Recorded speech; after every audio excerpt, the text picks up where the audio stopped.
వస్తుంది ఫ్రేమ్ వస్తుంది.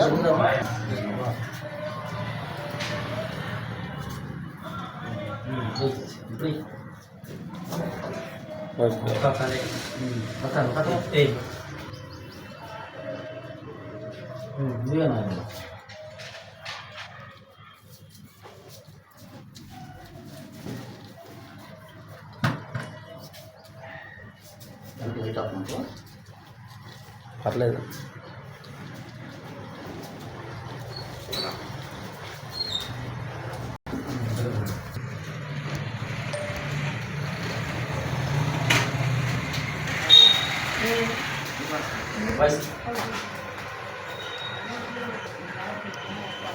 ఈరోజు గురజాలలోని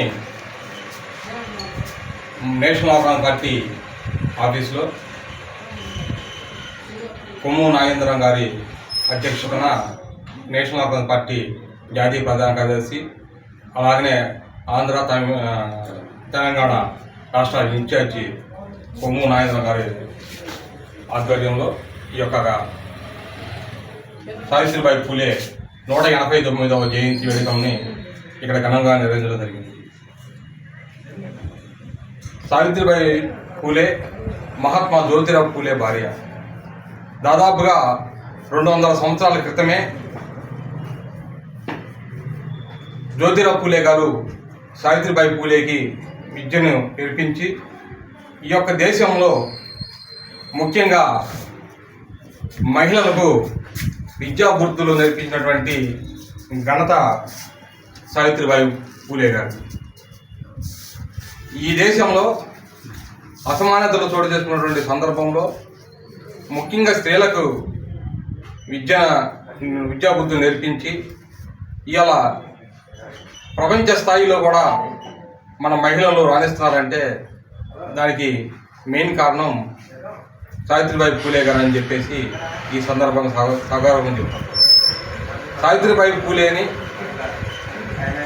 కేంద్ర రాష్ట్ర ప్రభుత్వాలు ఈ యొక్క జయంతులను వర్ధంతుల్ని అధికారికంగా కేంద్ర ప్రభుత్వం ఇటు రాష్ట్ర ప్రభుత్వాలు అధికారికంగా నిర్వహించాలని నేషనల్ ఆర్గనైజ్ పార్టీ తరఫున డిమాండ్ చేస్తున్నాను. అలాగనే గౌరవ భారత ప్రధానమంత్రి వర్యులు నరేంద్ర మోడీ గారికి నేషనల్ ఆర్గనైజ్ పార్టీ తరఫున కూడా ఒక విజ్ఞప్తి చేస్తున్నాము. సావిత్రిబాయి పూలే గారిని భారతరత్న కూడా ప్రకటించి ఈ దేశంలో మొట్టమొదటి ఉపాధ్యాయులుగా ఆమె చేసినటువంటి సేవలకు గాను భారతరత్నతో ఆ బిరుదు ఇచ్చి భావితరాలకు ఆమె చేసినటువంటి సేవలను అందించాలని చెప్పేసి ఈ సందర్భంగా కోరుతున్నాం. సావిత్రిబాయి పూలే గారు చేసినటువంటి విశేష కృషి వల్లే ఇవాళ మహిళలు విద్యాబుద్ధులు నేర్చుకుని వివిధ రంగాల్లో స్థిరపడ్డారు.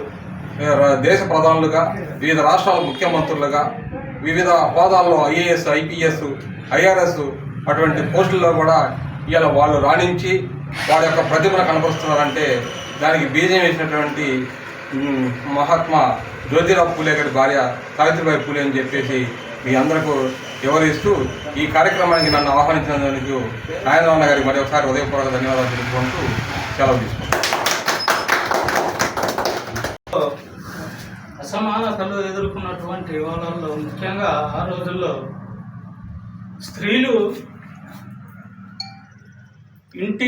ఇంటిలోని వంటగదికే పరిమితమైనటువంటి పరిస్థితుల్లో ఆనాడు స్త్రీలను ఆ విధంగా అవమానించినటువంటి సంస్కృతి మన దేశంలో ఉంది. విద్య అనేది మూడవ నేత్రం అంటారు. మూడవ నేత్రం అంటే ప్రపంచ జ్ఞానాన్ని అందించేదే విద్య. అలాంటి విద్యకి స్త్రీని కొన్ని వర్గాలని అణచివేసి విద్యకి దూరంగా ఉన్నటువంటి పరిస్థితి మన భారతదేశంలో ఉన్నది. అలాంటి పరిస్థితిని అర్థం చేసుకొని మహాత్మా జ్యోతిరావు పూలే గారు మొట్టమొదట స్త్రీల కోసం స్కూళ్ళను కట్టించి స్త్రీలనికి విద్యను అందించినటువంటి మహానుభావుడు జ్యోతిరావు పూలే గారు. అయితే ఆయన పురుషుడైనందువల్ల స్త్రీలు ఆ విద్యకి కొంత దూరంగానే ఉన్నటువంటి పరిస్థితిని అర్థం చేసుకొని ఆయన భార్య అయినటువంటి సావిత్రిబాయి పూలేకి చదువు నేర్పించి చదువులో ఉన్నతమైనటువంటి విలువలు నేర్పించి ఆ విలువల ద్వారా స్త్రీలను అభివృద్ధి చేయాలని ఆయన తలంచి ఆయన భార్యకి విద్య నేర్పించి స్త్రీలకి ప్రత్యేకమైనటువంటి పాఠశాలలు నిర్మించి ఆయన భార్య అయినటువంటి సావిత్రిబాయి పూలే ద్వారా స్త్రీలకి విద్యను అందించడం జరిగింది. స్త్రీలు ఈ రోజున సమాజంలో అన్ని రంగాల్లో ముందున్నారంటే స్త్రీ సమాజం మొత్తం రుణపడి ఉంది అంటే ఆ భార్య భర్తలు ఇద్దరికి. ఆనాడు స్త్రీకి స్వేచ్ఛా స్వతంత్రాలు లేని రోజుల్లోనే వాళ్ళు ఎంతో కష్టపడి స్త్రీకి విద్యను అందించే కార్యక్రమంలో వాళ్ళు ఎన్నో అవమానాలు బాధలు పడటం జరిగింది.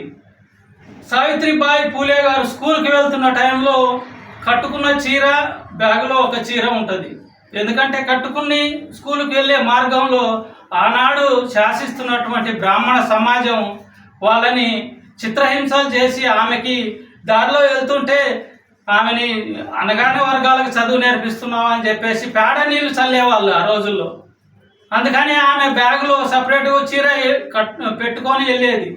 అది స్కూల్కి వెళ్ళిన తర్వాత చీర మార్చుకొని ఆ స్త్రీలకి విద్యను అందించడం కోసం బ్యాగులో ఉన్న చీరను కట్టుకొని వాళ్ళకి విద్యను అలాంటి వివక్షని ఎదుర్కొన్నటువంటి పరిస్థితుల్లో వాళ్ళు ఎంతో సేవ చేసి ఈ స్త్రీ సమాజానికి మేలు చేశారు. కనుక ఈ యావత్ భారతదేశంలో ఉన్న స్త్రీ సమాజం మొత్తం వాళ్ళకు రుణపడి ఉంది. ఈ రోజున భారతదేశంలో అనేక రంగాల్లో స్త్రీలు అభివృద్ధి చెంది ఈ రోజున ఎంతో ముందంజ ఉన్నారు. మరి అయినా కూడా కొంత వివక్ష జరుగుతూనే ఉంది. స్త్రీలు ఆమెను గుర్తించకపోవటం వాళ్ళ స్త్రీ సమాజానికే అవమానం. కనుక అలాంటి త్యాగమూర్తులైనటువంటి వాళ్ళకి భారత ప్రభుత్వం ఇప్పటికీ గుర్తించకుండా ఉన్నటువంటి పరిస్థితులు చాలా దుర్మార్గమైనటువంటి పరిస్థితులు.